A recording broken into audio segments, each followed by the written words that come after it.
A chemical spill contaminated the water supply to more than 100,000 customers. That includes homes, businesses, even hospitals. People are unable to use water for anything. That means no showering, no shaving, no morning coffee, and no idea just how much longer it'll take. We don't know that the water's not safe, but I can't say it is safe. Everybody's wanting water. There is no water, and that brings concern. I got a buggy full of ice up here, so it'll turn into water. But I mean, you can't live without water. You can't take a shower, so that's more frustrating than it is nervous or upset. Authorities say 7,500 gallons of a toxic chemical used to process coal leaked into the Elk River on Thursday from Freedom Industries, a company just upstream from a water treatment plant. The toxic spill poisoning the water that serves 300,000 people. A federal investigation has been launched into how this happened. The state has ordered the company believed to be responsible for this chemical spill to cease and desist and to inspect all its tanks.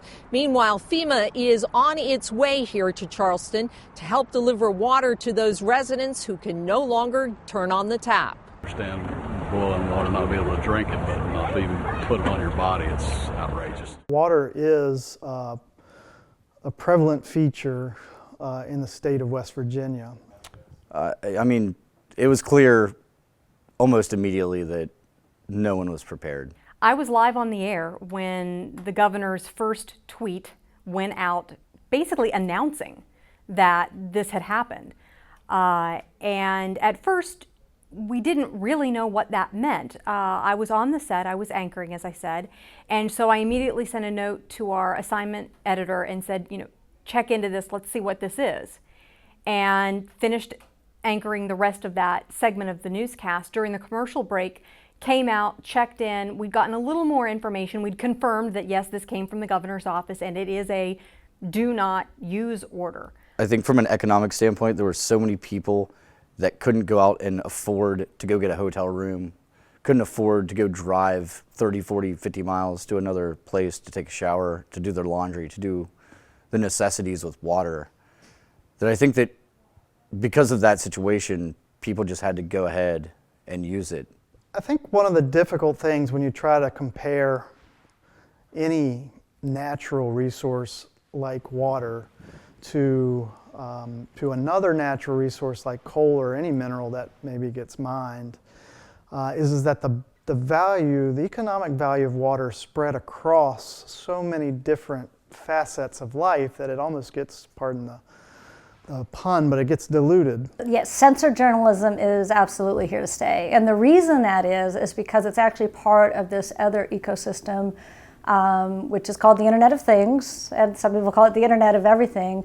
But what that basically means is we have all of these sensing technologies coming into play that extract data from everything. That includes smart objects, but it also includes our environment. That sensing capabilities, whether it's air quality, water quality. There is no question that the value of water will only go up. It was a mess. It was a mess. I was lucky. I had water.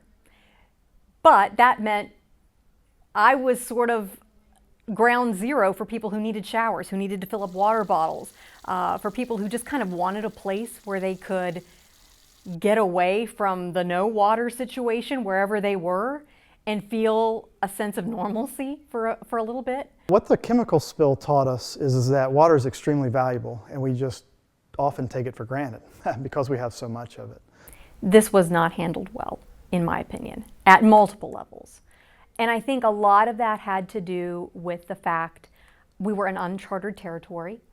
Some of it, I think, of our own making, some of it not. This was a chemical that we knew about and had been a part of the coal industry and the cleaning process for a number of years, but had not been studied very extensively. So we didn't have a lot of information from the scientific community to start with to know, what are the effects? What are the potential hazards? What should we be telling people? And not just as the media, but what should the Department of Public Health be telling people? What should the water company be telling people? And so there was a scrambling at the beginning to just gather information to share. For me, the project was a Pandora's box, actually, of aha moments, and not really just about what the sensor data told us, but about the implications for journalism and being able to collect data in alternative ways and not rely on other data sources. This event started on Twitter with Governor Earl Ray Tomlin's initial tweet a little after 5:30 that day. And it became a Twitter event. It became a social media event.